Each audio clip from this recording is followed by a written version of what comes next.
आओ बच्चों, आज मैं तुम्हें सुनाती हूँ एक चरवाहे की कहानी।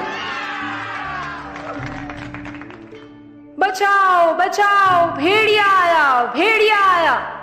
कोई जोर जोर से चिल्ला रहा था। चिल्लाने की आवाज सुनकर गांव के लोग हाथों में डंडे लेकर आवाज की तरफ दौड़ पड़े। वे कहते जा रहे थे, अरे डरना मत, हम आ रहे हैं तुम्हें बचाने के लिए, बिल्कुल मत डरना। आवाज के सूत्र तक पहुँचे तो देखा कि एक चरवाहा भेड़ बकरियों के साथ आराम से खड़ा है। अरे कहाँ है भेड़िया? चरवाहा उन्हें देखकर जोर जोर से हंसने लगा। भेड़िया, मैं तो मजाक कर रहा था। कैसे दौड़े दौड़े भागे भागे आ रहे। मजा आ गया। गांव वालों को उसके इस मजाक पर बहुत गुस्सा आया। एक आदमी बोला, तुम्हारे लिए ये हंसने की बात है भला? हम तुम्हारे लिए कितने चिंतित थे और तुम यहाँ केवल बातें बना रहे हो।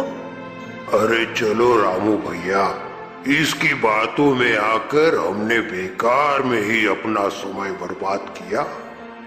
चलो। पास खड़े दूसरे आदमी ने कहा। गांव वाले चले गए।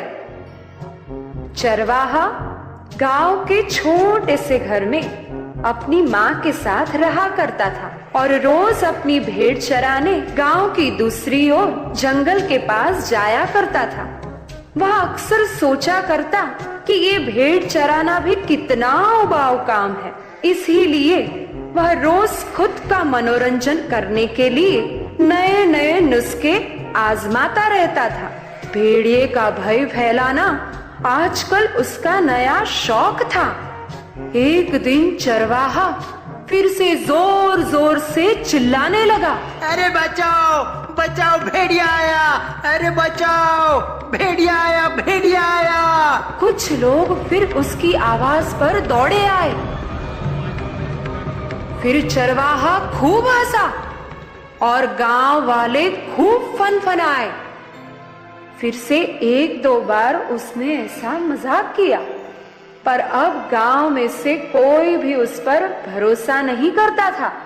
उसके बार बार झूठ बोलने से लोग परेशान हो चुके थे। एक दिन खेतों में काम कर रहे लोगों को फिर से अचानक चरवाहे की आवाज सुनाई दी, बचाओ बचाओ, भेड़िया आया, भेड़िया आया, मदद करो, कोई तो सुनो। लेकिन किसी ने ध्यान नहीं दिया। आपस में वे कह रहे थे, इसको तो आदत पड़ गई है हमें परेशान करने की, फालतू समझ रखा है इसने हमें। अरे बचाओ बचाओ, वहाँ चरवाहे की आवाज धीमी पड़ती जा रही थी। भेड़िए को करीब आते देख उसकी घिघी बंद गई। आवाज के अंतर को भांपकर कुछ गांव वाले सचेत हो गए और चारागाह पहुंच गए। भेड़िए ने तब तक भेड़ों के झुंड पर हमला कर दिया था। गांव वालों को आता देख भेड़िया भाग गया। चरवाहा घबराया हुआ पेड़ पर बैठा था। किसी तरह उसने अपनी जान तो बचा ली, पर अपनी प्यारी भेड़ से हाथ धो बैठा। गांव के लोगों ने उसे पेड़ से उतारा और घर ले आए। उसे अपनी गलती का एहसास हो चुका था। बार बार झूठ बोलने के कारण ही किसी ने उस पर भरोसा नहीं किया था। तो बच्चों, इस कहानी से हमें यह सीख मिलती है कि हमें कभी झूठ नहीं बोलना चाहिए। जिसने झूठ कभी न बोला, लोगों का विश्वास न तोड़ा। कठिनाई के वक्त में भी उसका किसी ने साथ न छोड़ा।